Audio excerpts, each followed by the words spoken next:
At the annual South-South Development Expo held at the United Nations Environmental Programme's headquarters in Nairobi, Kenya, eminent personalities from the public and private sector and across the UN system came together to share best practices towards building inclusive green economies in the South. As never before, Southern countries are supporting one another through investment, technology transfer, and peer-to-peer learning. South and regional groups are meeting at the highest levels, consolidating their influence and impacting the global discourse.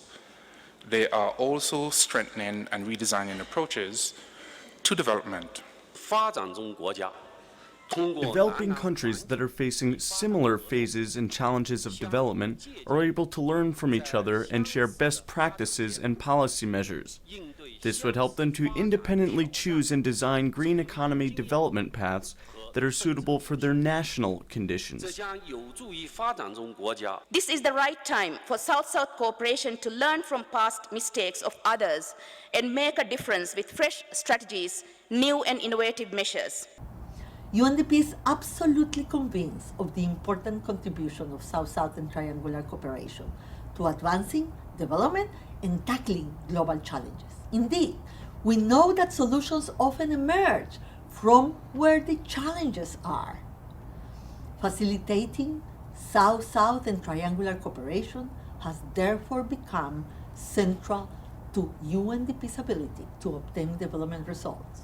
The high-level policymakers shared their ongoing commitment to the economic development of the Global South, while reiterating the idea that growth anywhere in the world should be green and sustainable for future generations. Ecological civilization, the response to climate change, the very threat to the existence of nations is today a real prospect. The luxury of talking about development as if you have alternatives and choices and always a reason to defer decisions really is no longer an option, and you heard so many of the responses this week that actually should give us courage. Because this week we did not talk about one another's responsibility. We did not talk about blame or who is not moving fast enough. In the past there was a contradiction sometimes between fight against poverty and standing up for the environment. What the South-South cooperation can achieve right now is to send the message that you cannot isolate poverty eradication from sustainability. In today's world with finite resources, with environmental degradation, climate change, we need to make sure that we have a unified, a focused and comprehensive strategy. On the opening day of the Expo, UN Deputy Secretary General Jan Eliasson, Director of the United Nations Office for South-South Cooperation Yiping Zhou, and Anne Waiguru, Kenya's Cabinet Secretary of Devolution and Planning, opened the exhibitions pavilion, where more than 70 exhibitors from UN agencies, the public and the private sector showcased their sustainable projects and technologies dedicated to contribute to the development of the South. First, we recognize the importance of southern innovations, whether it's in solar energy or clean water or dairy products, or you name it. Second is to market them. And third is to connect and find the resources to fund the transfer. And so you can see these three elements of or I would say the three instruments to help local innovations to scale up is all the what is this all this expo is about. Our solution is very simple.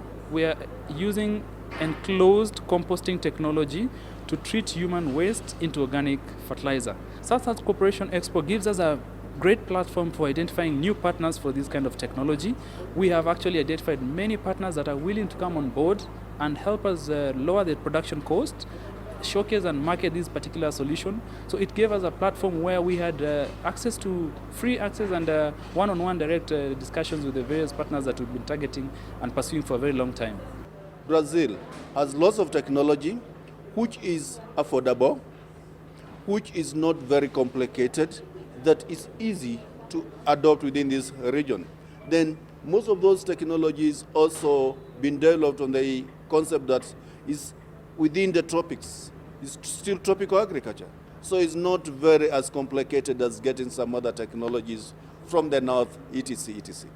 Development of South-South as a business engine of the future is undeniable, and we are really happy to be here and be part of that, to be able to showcase some of our solutions in helping these countries develop sustainability and be able to put sustainability into action.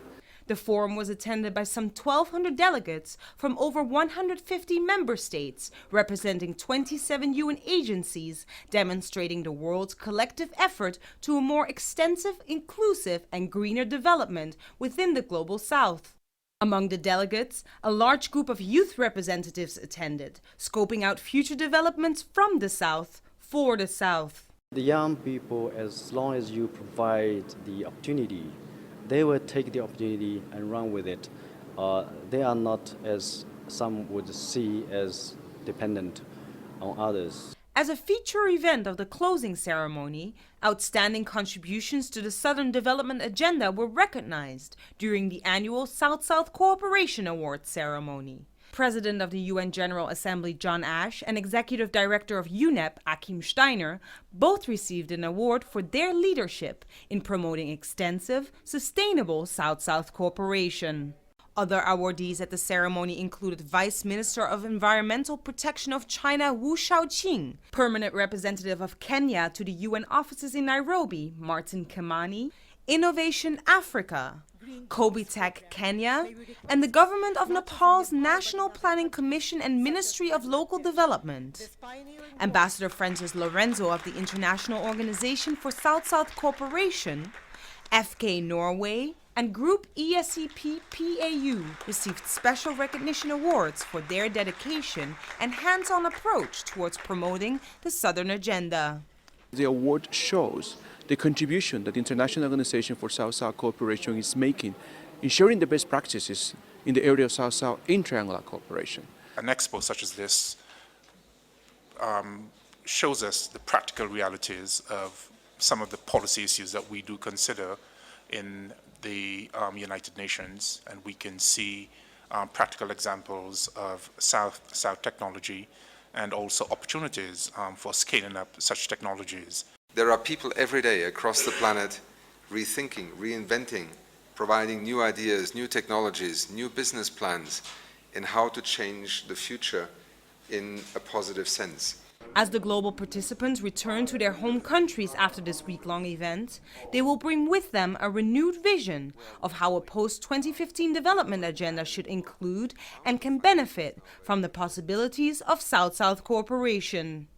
It becomes increasingly clear with every passing day that the development of the Global South is key to all countries and to all peoples, because our prospering will lead to a secure and peaceful world. From small public-private partnerships to breakthrough government solutions, the Global South-South Development Forum here in Nairobi provided a powerful platform for civil society organizations and the private sector to exchange innovative ideas for a more effective and more sustainable development within the Global South. I am Shari Naiman, reporting for South-South News from Nairobi, Kenya.